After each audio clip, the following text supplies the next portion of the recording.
14 जनवरी 2018 को मकर संक्रांति की डुबकी डुबकी वाले दिन यानी कि मकर संक्रांति के दिन लाखों लोग चित्रकूट पहुंच चुके थे। श्रद्धालु अपनी हैसियत के मुताबिक धर्म दान कर रहे थे और प्रयाग में ठहरे हुए थे। वजह कुछ भी हो, पर यह बात दिलचस्प है कि चित्रकूट आने वालों में बहुत बड़ी तादाद मामूली खाते पीते लोगों यानी कि गरीबों की रहती है। उन्हें जहाँ कहीं जगह मिलती है वहाँ ठहर जाते हैं और डुबकी लगाकर अपने घरों को वापस लौट जाते हैं। चित्रकूट में दर्जनों प्रसिद्ध मंदिर और घाट है जिनका अपना अलग अलग महत्व है। हर एक मंदिर और घाट की कथा सीधे राम से जुड़ी है। कहा भी जाता है कि चित्रकूट में राम और तुलसीदास की मुलाकात हुई थी। इन्हीं सब बातों की वजह से चित्रकूट में मेला लगता है, जहां देश के दूर दराज के लोग से श्रद्धालु मेले में आते हैं और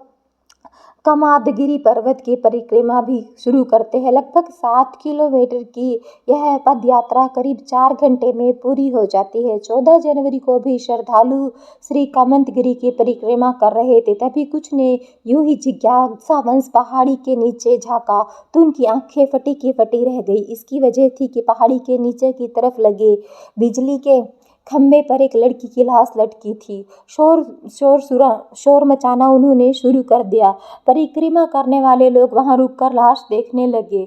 पुलिस को बुलाया गया, लेकिन किसी को कहीं दूर नहीं जाना पड़ा, क्योंकि भीड़ जमा होने पर परिक्रमा स्थल पर तैनात पुलिस वाले खुद वहां पहुंच गए। पुलिस वालों ने जब खंभे पर लटकी लाश को देखा तो उन्होंने तुरंत इसकी खबर अफसरों को दी। कुछ ही देर में थाना नायपुर के थाना प्रभारी पुलिस टीम के साथ वहां पहुंच गई। पुलिस लाश उतरवाने में लग गई। पुलिस कार्रवाई के चलते भीड़ यह निष्कर्ष निकाल चुकी थी कि लड़की अपने घर वालों के साथ यहाँ आई होगी और खाई में गिर गई होगी। लेकिन पुलिस ने जब खंभे से लाश उतारी तो न केवल पुलिस वाले बल्कि वहां मौजूद भीड़ भी हैरान रह गई, क्योंकि 16 साल की वह लड़की, उसके मुंह में कपड़ा ठूसा हुआ था।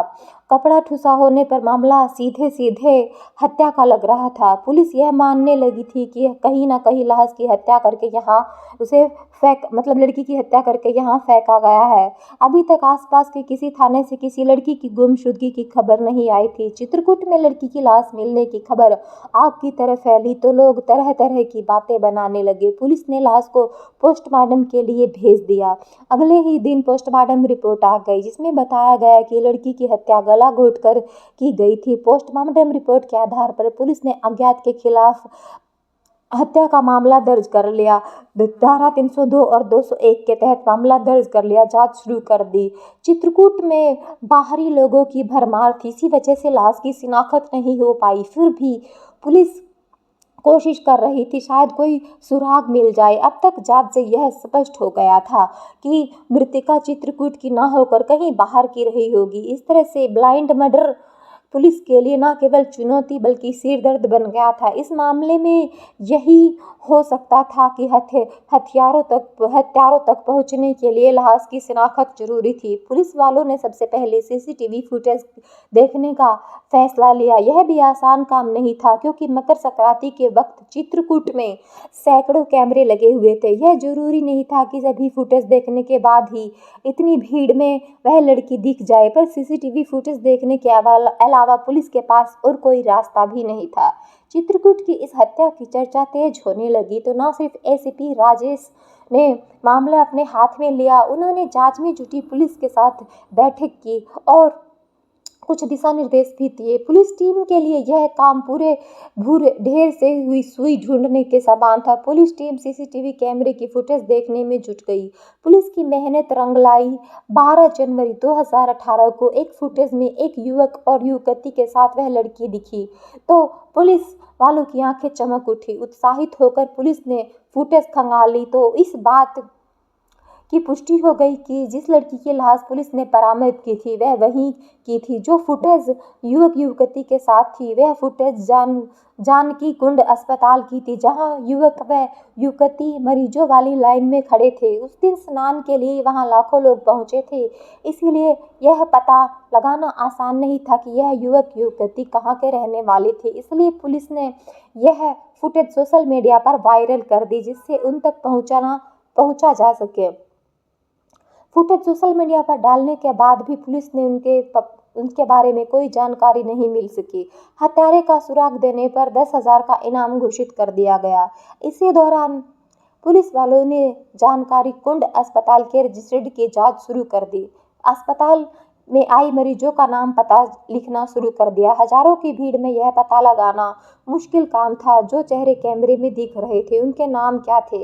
इसके बाद भी पुलिस वाले नाम पते छाट कर अंदाजा लगाने लगे कौन हो सकती है यह लड़की।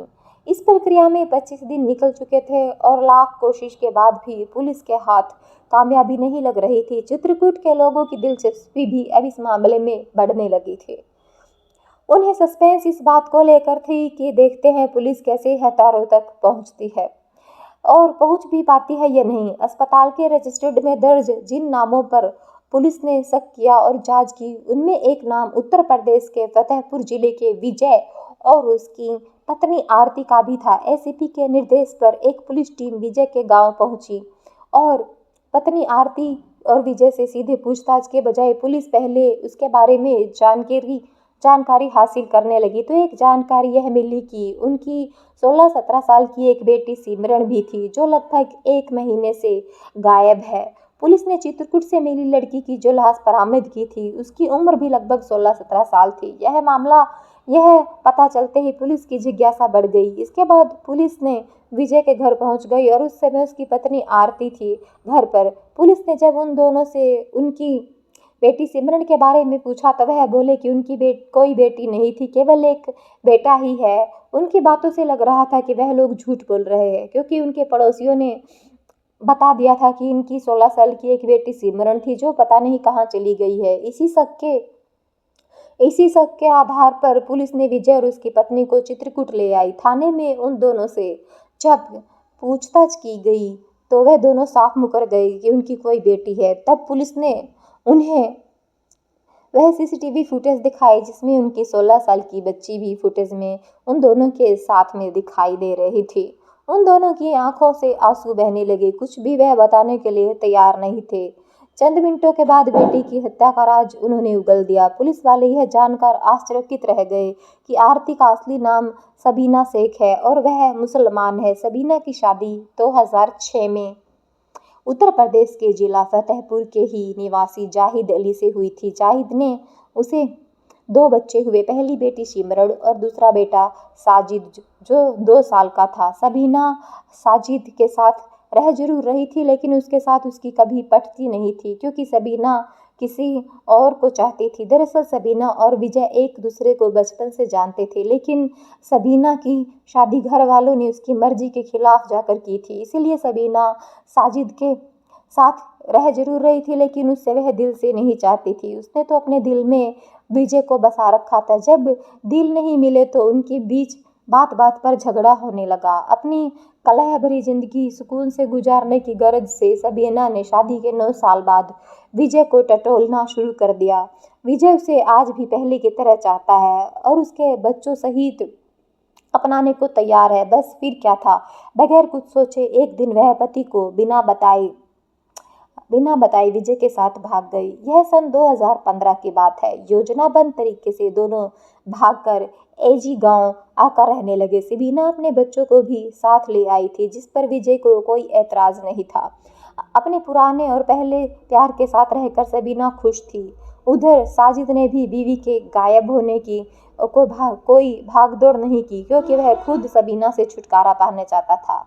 सबीना अब हिंदू के साथ रह रही थी इसलिए उसने खुद का नाम आरती सी, बेटी का नाम सिमरन सी और बेटे का नाम आशीष सी रख दिया था। नए पति के साथ खुशी खुशी रह रही सबीना को थोड़ा बहुत डर अपने मायके वालों से लगता था। अगर उन्हें पता चला तो वह जरूर फसाद खड़ा कर सकते थे। साजिद उर्फ आशीष ने तो विजय को पापा कहना शुरू कर दिया था लेकिन सिमरन विजय को पिता मानने को तैयार नहीं थी। सिमरन चूंकि 16 साल की हो चुकी थी इसलिए वह दुनिया जानने की समझने लगी थी। उसका दिल और दिमाग दोनों विजय को पापा मानने के लिए तैयार नहीं था। आरती की बड़ी इच्छा थी कि सिमरन विजय को पापा कहे। इस बात को लेकर आरती और विजय उसे बहुत बहलाया फुसलाया करते लेकिन इस्लामी माहौल में पली सिमरन हमेशा विजय को मामू ही कहती। जब इस संबोधन पर सबीना ने सख्ती से पेश आना शुरू किया तो वह सिमरन के इस मासूमियत भरे सवाल का कोई जवाब नहीं दे पाई कि आप है तो कौन है। वह मामू कहती थी उन्हें, पापा नहीं कहती थी। वह अपने अब्बू को अच्छी तरह जानती थी कि उसके अब्बू और कहीं रहते हैं। वह मामू और अब्बू के मुद्दे पर सिमरन बराबरी से विवाद और तर्क करने लगी थी। दोनों को डर था यह उसकी जिंदगी को उजाड़ ना दे। बातूनी सिमरन उनका राज खोल सकती है क्योंकि गांव में कोई इनकी असलियत नहीं जानता था। अगर गांव वाले सच जान गए तो धर्म के ठेकेदार इनका रहना और जीना मुश्किल कर देते। जब लाख समझाने और धमकाने पर भी बात नहीं बनी, सिमरन विजय को पिता मानने को तैयार नहीं हुई, तो खुद सबीना ने विजय को इशारा किया कि इससे तो अच्छा है कि सिमरन का मुंह हमेशा के लिए बंद कर दिया जाए। विजय भी इसके लिए तैयार हो गया। दोनों ने मकर संक्रांति पर चित्रकूट जाने की योजना बनाई और सिमरन से कहा कि वहाँ तुम्हारी आंखों की जांच भी करा देंगे। सिमरन जिद्दी जरूर थी, पर इतनी समझदार अब भी नहीं हुई थी कि सगी माँ के मन में पनप रही खतरनाक साजिश को भाप पाती। 12 जनवरी 2018 को चित्रकूट आकर दोनों ने जानकी कुंड अस्पताल में सिमरन की आंखों की फ्री जांच करवाई और उन दिनों उन्होंने विभिन्न मंदिरों में दर्शन किए। 13 जनवरी 2018 के अंतर धर्मी परिवार ने चित्रकूट में परिक्रमा की और रात में नरसिंह मंदिर के पास ले गए। 2 दिन घूमने फिरने के बाद थके हारे दोनों बच्चों जल्द ही सो गए, लेकिन दुनिया के सामने दोहरी जिंदगी जीते विजय और आरती उर्फ सबीना की आंखों में नींद नहीं थी। रात 12 बजे के लगभग दोनों ने गहरी नींद में सोई सिमरन का गला मफरल से घोट डाला। उसके बाद उन्हें तसल्ली हो गई कि यह मर चुकी है। लाश को झाड़ियों में फेंक आए। सिमरन की लाश को जल्द ही चील कौवे जानवर नोच डालेंगे, यह उन्होंने सोचा था, लेकिन उनके जुर्म को वह छुपा नहीं सके। सिमरन की लाश खाई में गिरने के बाद वह गाजियाबाद भाग आए और कुछ दिन इधर उधर भटकने के बाद एनजी पहुंच गए। पहाड़ी से लाश गिराते समय इत्तेफाक से सिमरन की लाश बाएं पांव खंबे में उलझ गया और लाश लटकी रह गई। 9 फरवरी 2018 को जब सारे राज्य खुले तो हर किसी ने इस वासना के लिए ममता का गला घोटने वाली शर्मनाक वारदात कहा। बात सच भी है, जिसका दूसरा पहलू सबीना और विजय की यह बेवकूफ़ी थी कि वे नाम बदलकर चोरी छिपे रह रहे थे। सबीना साजिद से तलाक लेकर ठीक किया था, लेकिन गलत किया था, ये तो आप ही बताइएगा। सिमरन भी विजय को अपना पाप नहीं मानती थी। धर्म और समाज के दबाव से लड़ने के बजाय उन्होंने एक मासूम की हत्या करने अपनी ज़िंदगी खुशहाल बनाने का ख्वाब देखा, जो एक बहुत गलत था। अगर आरती चाहती तो सब सच बताकर भी अपनी ज़िंदगी को चला सकती थी। उसे सिमरन को मारने की कोई ज़रूरत नहीं थी, ये मेरा मानना है। इस कहानी को सुनने के बाद आपकी क्या राय है, हमें कमेंट बॉक्स में ज़रूर बताइएगा दोस्तों। जय हिंद, जय भारत।